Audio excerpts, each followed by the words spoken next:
तब बलियाबी कहता जाहिलों को आला हजरत समझ में नहीं आएंगे, पढ़े लिखों को आला हजरत समझ में आएंगे, जाहिलों के बस के इमाम अहमद रजा नहीं है।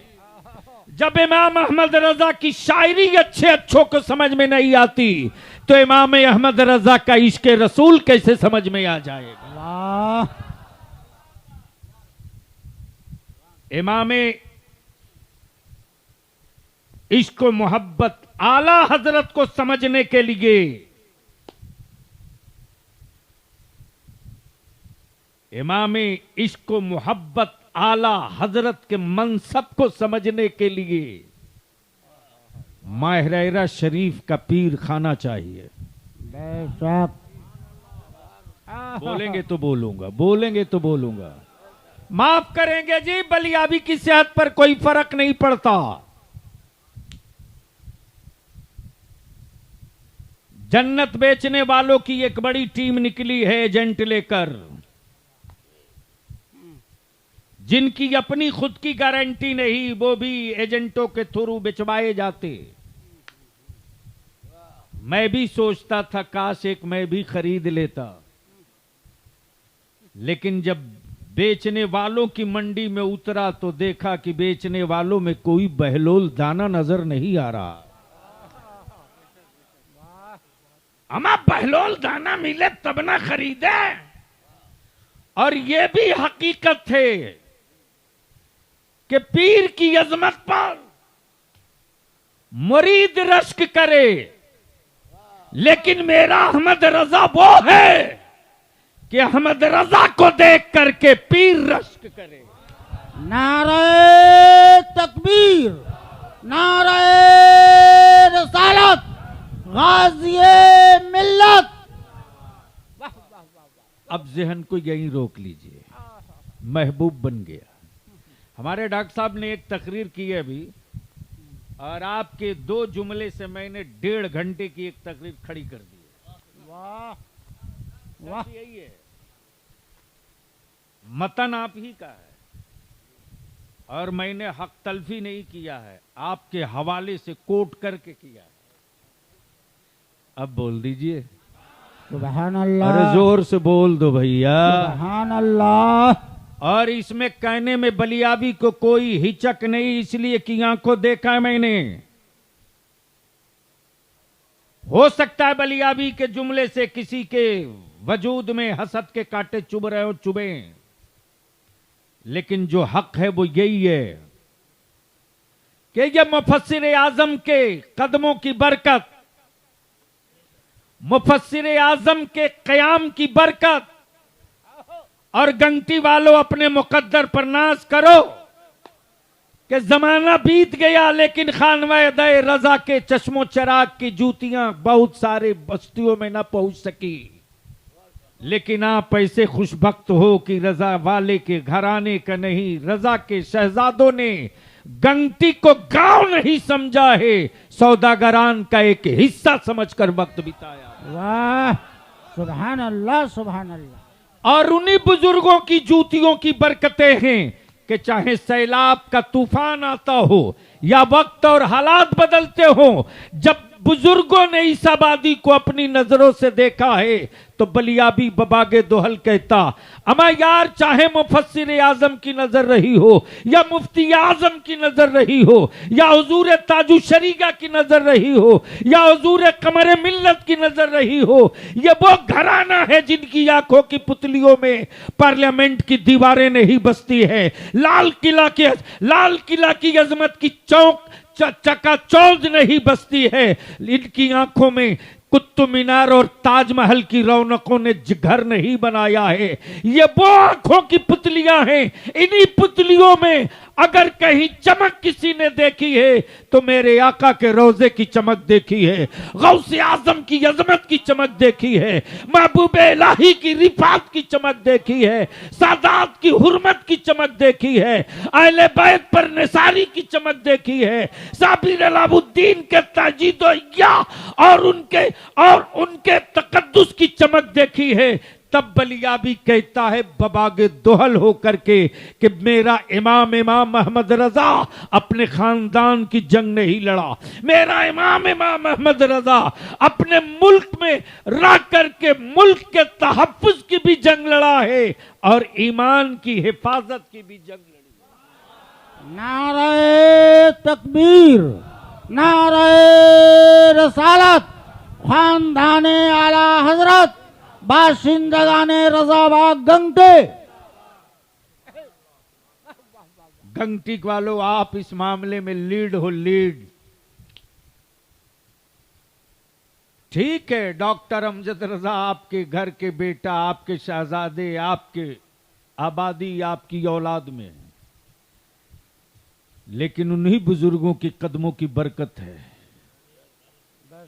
कि जब जहां मुल्क के किसी कोने से नहीं दूसरे मुल्क से अकीदे अहले सुन्नत मसलके आला हजरत पर कोई जबान दराजी करता है तो जमाना सोचते रहता है डॉक्टर अमजद रजा का कलम खंजर भर के कागज पर उतर जाता है। और ये वो मिट्टी की तासीर है कि एक डॉक्टर अमजद रजा ने पाकिस्तान हो कि बांग्लादेश, हिंदुस्तान हो कि कोई भी शहर, जब भी किसी ने रजा के मसलक और उनकी अजमत पर हाथ डालने की कोशिश की तो इदारे शरीयत के काजी शरीयत ने आंखों में आंख डालकर बात नहीं की, बल्कि उनके 7 पुश्तों की हड्डियां निकाल के तुरबतों से सड़क पर रख दिया। अल्लाह अल्लाह। और बता दिया है कि जांच करो इसका खून कैसा रहा होगा। बिलबिलाहट इसकी है, बिलबिलाहट इसकी है, लेकिन वफादारी की रमक, वफादारी की चमक भी बताती है। इसलिए मुझे कहने में कोई तामुल नहीं, कोई हिचक नहीं कि हिंदुस्तान में नहीं पूरी दुनिया में तन्हा गांव गंगटी है कि आज की तारीख में मुफस्सिर आजम के उर्स का एहतमाम करता।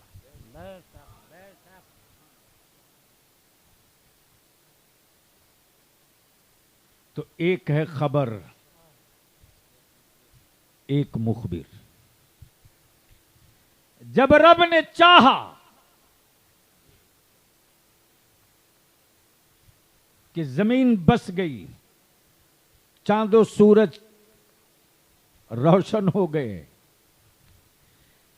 अब जमीन पर इंसानी आबादी भी बस जाए और खबर हो जाए, तो रब्बे जुल जलाल ने आग, पानी, मिट्टी, हवा का जो पहला मुखबिर रब ने मुंतखब किया वो सैयदना आदम है। कौन है? और यहीं से डॉक्टर साहब का वो जुमला, वो हिस्सा, हिंदुस्तान वालों कभी खतियान पर कोर दबा के बात नहीं करनी है, छाती ठोक के बात करनी है।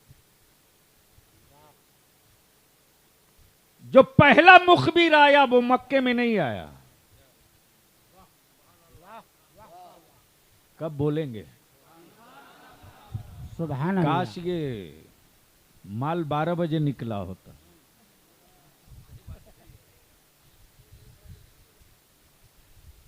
मैं करेक्ट 1:45 बजे आ गया था।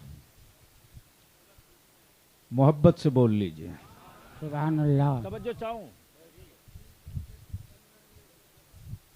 आपकी घड़ी जो है ना वो जेब वाली है, अब उसको बदल दीजिए।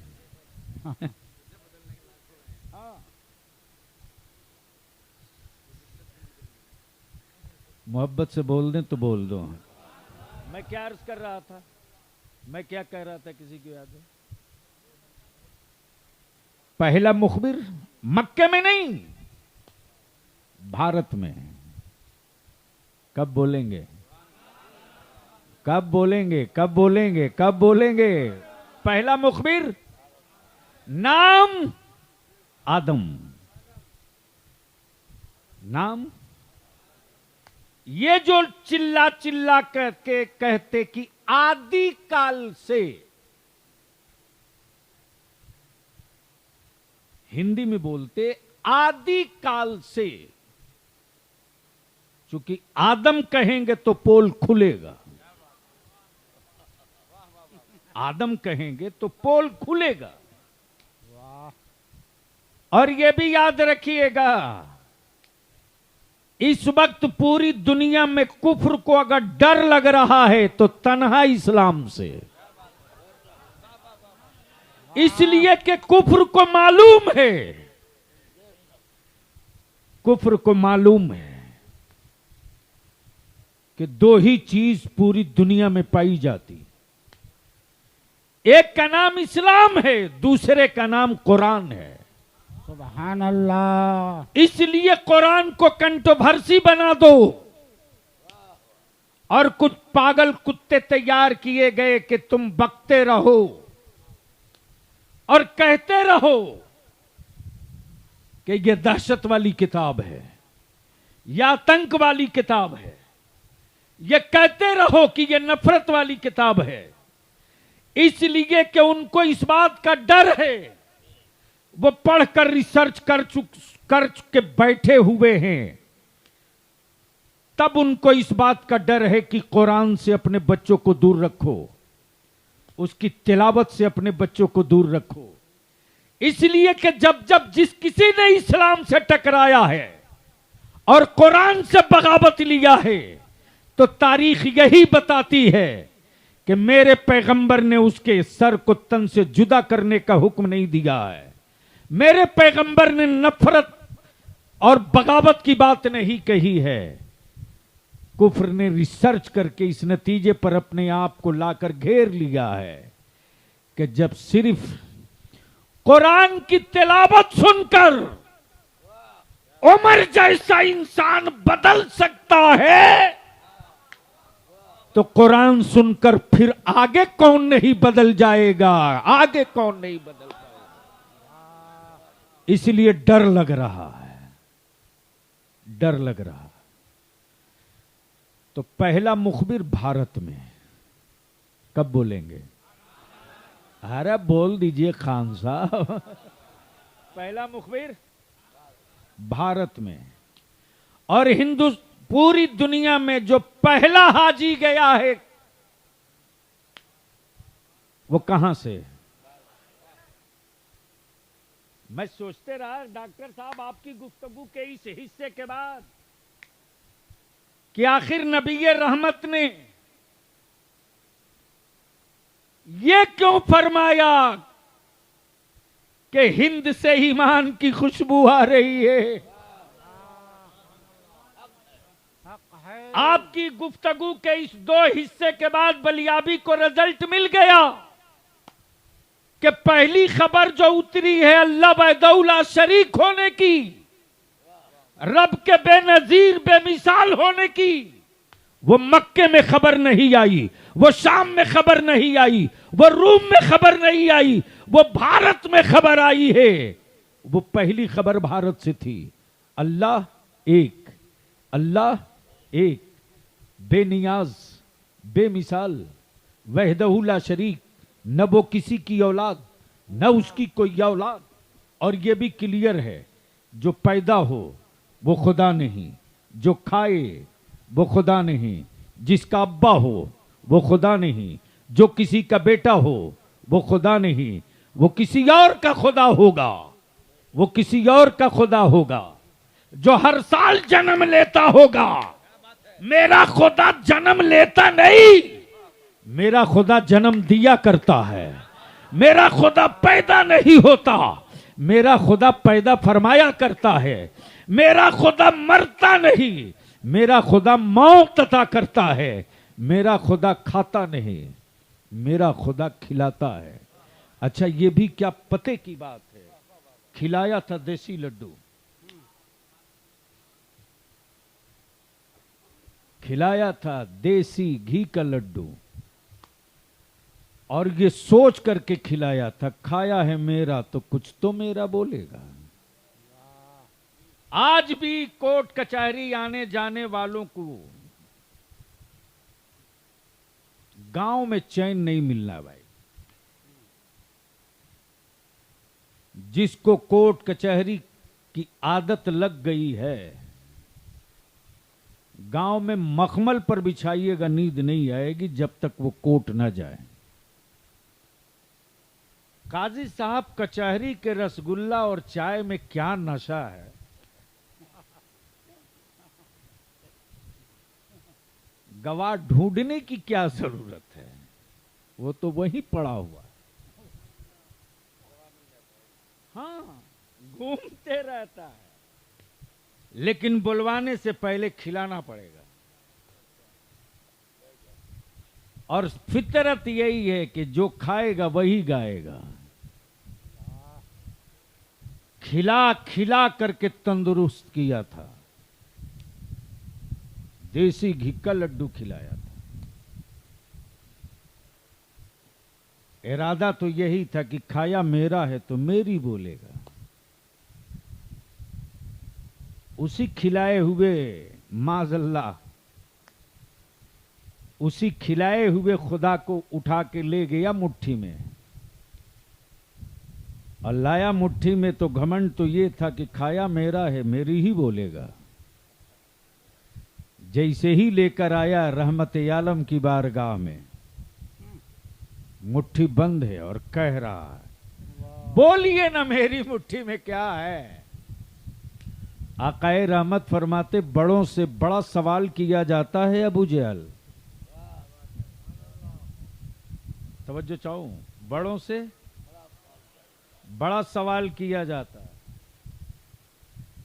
क्या चले आए बच्चे की तरह ये सवाल लेकर, मेरी मुट्ठी में क्या है।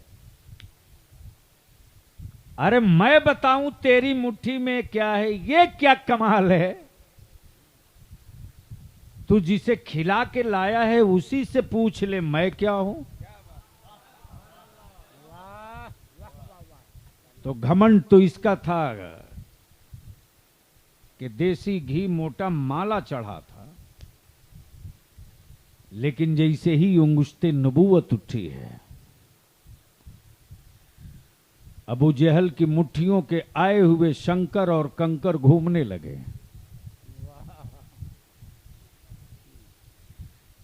अब ये भी सोच रहा है कि बरसों जल चढ़ाए कभी नहीं घूमे।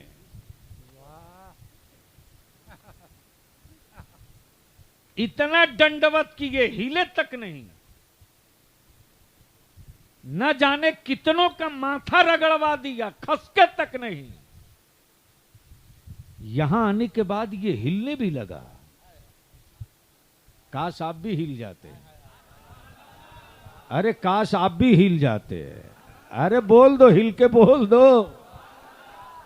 इधर पत्थर, मुट्ठी का पत्थर घूम रहा, और उधर अबू जहल के सर का भेजा घूम रहा। इतना किया कभी न घूमा, यहां कैसे घूम लगा। तो अबू जहल की मुट्ठियों के पत्थर अंदर ही अंदर, अंदर ही अंदर उंगलियों की बाउंड्री तोड़ने लगे। अबू जहल जल्दी खोल वरना उंगलियां तोड़ के निकल जाऊंगा। इसलिए कि आज उन्होंने इशारा किया है जिनके इशारे का इंतजार महशर में सब करेंगे। कब बोलोगे यार, बोल दो। जिनके इशारे के इंतजार महशर में सब करेंगे, सब करेंगे। तो जिनके इशारे का इंतजार महशर में सब करेंगे वो हैं कौन। तो अब इसको शॉर्ट कर दें, वक्त ज्यादा हो गया। खबर वहदानियत की, खबर वहदहू ला शरीक की, खबर सजदा किनका हो, खबर रुकू किसके लिए हो, खबर नमाज किसके लिए पढ़ी जाए। तो 1,23,000 कमोबेश पैगंबरों ने यही खबर दी, और सबके कलमे में पहला जो हिस्सा था वो यही था, ला इलाहा जोर से बोल दे, ला इलाहा, ला इलाहा। बाद में लगा सफीउल्ला, रूहुल्ला, नजीबुल्ला, कलीमुल्ला, लेकिन सबसे पहले ला इलाहा। ये खबर है, ये खबर है। मुखबिर आदम, मुखबिर ईसा, मुखबिर यूसुफ, मुखबिर शीस, मुखबिर इदरीस, मुखबिर सालेह, मुखबिर यूनुस, ये खबर देते रहे। लेकिन 12 रबीउन नूर को सुबह सादिक के वक्त जब रब का वो पहला महबूब मुखबिर आखिर बनकर आया, कब बोलेंगे, कब बोलेंगे, कब बोलेंगे? तब बलियाबी को सबूत देने की जरूरत नहीं, खाने काबा से पूछो। मुस्तफा आ रहे आमुना के घर, रहमते आलम आ रहे हैं अब्दुल्ला के घर, रहमते आलम का ज़हूर हो रहा है अब्दुल मुत्तलिब के घर।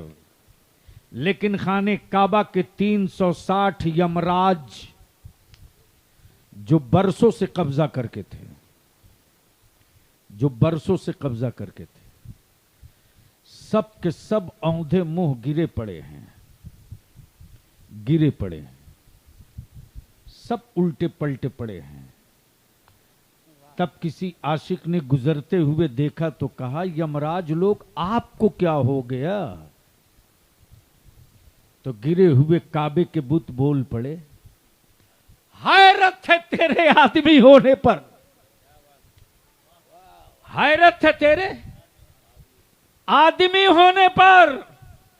अरे मैं पत्थर होकर जान गया कि नबियों का नबी आ चुका है, और तू आदमी होकर अब तक ना समझ पाया। अब जहन को यहीं रोक ले। आ गए रहमते आलम, आ गए नूरे मुजस्सम, आ गए शफीए दावर, आ गए हम गरीबों के माँ बाप, आ गए हम मजलूमों के मसीहा, आ गए। मक्के की फजा खुशगवार है, आ गए।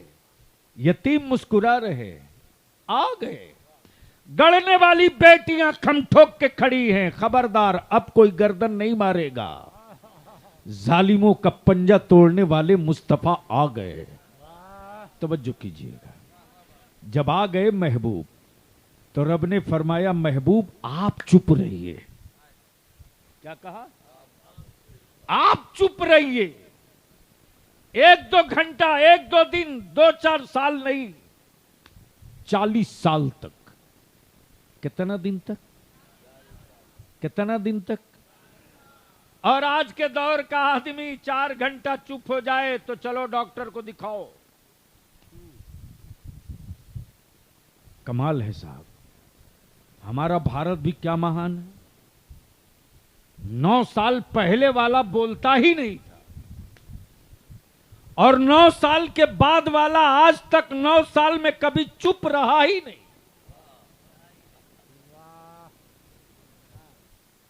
उसका नहीं बोलना जांच का विषय था। ये चुप कब होगा, ये जांच चल रही है। शायद नहीं समझ पाए।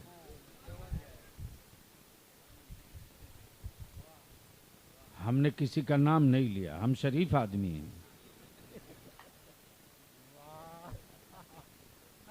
महबूब आप नहीं बोलेंगे, आपकी अजमतों के कसीदे रब की पैदा की हुई हर शय बोलेगी। बोल दीजिए, बोल दीजिए, अरे जोर से बोलिए। महबूब आपकी अजमतों की पहली बोली काबे के गुंगे पत्थर बोले। हबीब आपके कदमों की बरकत की धूम हलीमा की गुर्बत वाले छप्पर से गूंजेगी। महबूब आपकी शफा की, आपकी शफा की, आपकी शफा की अताओं का डंका हलीमा की बीमार उठनी बजाएगी। तारीख सुन चुके हैं। महबूब 40 साल आप चुप रहेंगे, आपके बारे में सब बोलेंगे। हबीब जिस रास्ते से गुजरेंगे ना, राह के पत्थर आपके तलवे का निशान अपने सीने पर रखेंगे। आपके तलवे का निशान अपने सीने पर रखेंगे। आज बगावतों के खंजर लेकर रंगीन जुब्बा और दस्तार में कुछ लोग घूम रहे, जिनको अपने हसब और नसब और शजरे की धौस जमाने के लिए मेरे आला हजरत का सिर्फ एक शेर याद है। फतवा रज़विया किसकी लिखी है ये नहीं बताएंगे, अद्दौलतुल मक्किया किसने दिया ये नहीं बताएंगे, कंजुल ईमान किसने दिया ये नहीं बताएंगे, हुस्सामुल हरमैन किसने दिया ये नहीं बताएंगे, लेकिन एक शेर सीना ठोक ठोक के पढ़ेंगे, तेरी नस्ल पाक में है। कब बोलोगे यार? बोल दो, बोल दो। बच्चा बच्चा बच्चा बच्चा, बूढ़ा बूढ़ा नहीं, बच्चा बच्चा, हुजूर का नहीं, हुजूर का नहीं। अमक कमाले एहतियात देखना हो और इश्क सच्चा देखना हो तो मेरे आला हजरत की बारगाह में चलो। कमाले एहतियात तो ये कि रब ने अपने नूर से बनाया। कब बोलेंगे? बस आखिरी हिस्सा, खबर मुखबिर। जितने नबी आए सबने तो यही कहा, ला इलाहा इल्लल्लाह। मूसा कलीमुल्लाह, नूह नजीबुल्लाह, आदम सफीबुल्लाह। लेकिन 40 साल के बाद मक्का की वादी में जब नबी ये रहमत ने सबको जमा करके सबसे पहले मेरे आका ने फरमाया, ए लोगो, अगर मैं कहूं कि इस पहाड़ के पीछे एक लश्कर छुपा है, तुम पर हमला करेगा और तुम देखे नहीं हो, मान लोगे? मान लोगे? तो अरब के काफिरों ने क्या कहा? ए मोहम्मद सल्लल्लाहु अलैहि वसल्लम, आप कहेंगे तो होगा जरूर। आप कहेंगे तो हजरत मुफ्ती साहब, क्या कल के काफिरों का भरोसा था कि नबी ने कह दिया तो होगा जरूर, जबकि उस वक्त कुरान उतरा नहीं, आयतों का नुज़ूल हुआ नहीं, आयतों का नुज़ूल हुआ नहीं, कुरान की आयतें उतरी नहीं। उस वक्त रब के महबूब कहें पीछे एक लश्कर छुपा है, हमला करेगा, देखे नहीं हो, मान लोगे? हाँ मान लेंगे। क्यों मान लोगे? इसलिए कि ये मुस्तफा आज तक आपने कभी झूठ बोला ही नहीं। आप कहेंगे तो होगा जरूर। का बिन देखे मान लोगे? का मान लूंगा। लश्कर बिन देखे मान लोगे? मान लूंगा। तब आकाए रहमत ने फरमाया कि तो फिर बिन देखे मान लो, ला इलाहा मुहम्मदुर रसूलुल्लाह। जैसे ही खबर गूंजी है मुखबिर से, तवज्जो चाहूं, जैसे ही खबर गूंजी है मुखबिर से, वैसे ही जबानें खुलने लगी,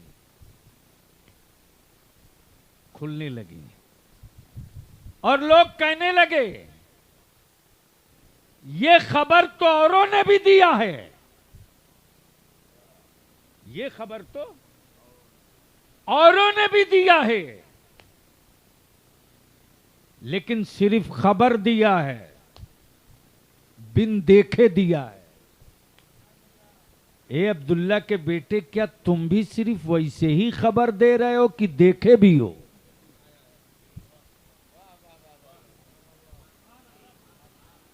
अरे जोर से बोल दो, जोर से बोल दो। काजी साहब ने पूछा कि चांद की खबर दे रहे हो या देखे भी हो? तो अगले ने का जवाब दिया, काजी साहब मैं मुखबिर नहीं, मैं शाहिद हूं।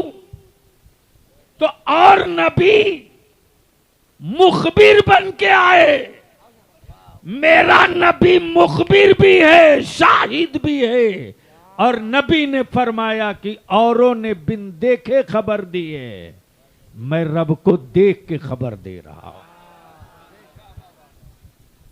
कुल हुवल्लाहु अहद। फिर कभी इंशाअल्लाह। 4 बज गया है, अजान भी होने वाली है, इसीलिए फिर कभी इंशाअल्लाह। अब तो मुझको तो भाई जाहिर सी बात है, काजी का हुक्म था, और मैं इतनी बात जानता हूँ, एमपी, एमएलए, एमएलसी, चेयरमैन, ये वो बात की चीज़ है, और ये एक्सीडेंटल पार्ट है। अल्लाह शाहिद है, बलियाबी चाहे सियासी एतबार से जिस मनसब पर हो, अगर मेरा काजी आ गया तो बलियाबी की औकात नहीं कि अपनी मनसब की कुर्सी पर बैठा रहे। इसलिए कि मेरे बुजुर्गों ने जिसे बादशाह बनाया है ना, जिसे बादशाह बनाया है ना, वो बादशाह ही रहेगा, और काजी बादशाह हुआ करता है। अल्लाह तबारक व तआला गंगटी के जवानों को, बुजुर्गों को एक चीज मुफस्सिर आजम के उर्स के मौके से रब खैरात दे दे।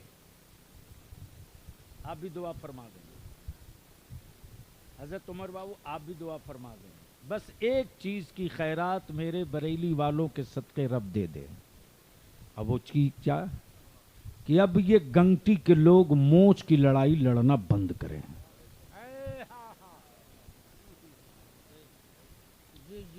आज बलियाबी बोल के जा रहा, आवाज चारों तरफ जा रही है। अब आपके पास टाइम बचा उचा नहीं है। मौजूदा जिम्मेदारान अगर मोच की लड़ाई लड़ेंगे ना, तो हमारे बच्चे सर बचाने की जंग हार जाएंगे। और अगर आज आपने मौज की लड़ाई लड़ना बंद कर दिया, तो आने वाले दिनों में मेरे बच्चों के सरों पर कोई कंकरी मारने की हिम्मत भी नहीं जुटा पाएगा। नारे तकबीर, नारे रसालत, गाज़िए मिल्लत, बाशिंदगाने रज़ावा गंगटे, नारे तकबीर, नारे रसालत। और इसके लिए हम गंगटी के नौजवानों से हाथ जोड़ के विनती करेंगे, लोकल और मोच की लड़ाई और जंग के चक्कर में आप मत पड़ मेरे अजीज। बेशक। इसलिए कि जिनकी उम्र 50 साल पार कर गई, उनके कंधे पर तेरा बोझ नहीं है, बल्कि तेरी आने वाली औलादों का बोझ तेरे कंधे पर है। और मुझे भरोसा है कि अगर नौजवान एक चटाई पर बैठ गए, तो या तो बड़ों को अपना फैसला बदलना पड़ेगा, या तो फिर छोटों को गले लगा करके खुद बड़े बड़े को गले मिल जाना होगा। इसलिए मैं विनती और अपील करूंगा और गुजारिश करूंगा, यही कर सकता हूं। अल्लाह ताला नफ्स के बजाय, क्या मातम की बात है साहब, पीर एक, सिलसिला एक, खानका एक, मसलक एक, क्या एक चटाई पर बैठ नहीं सकते?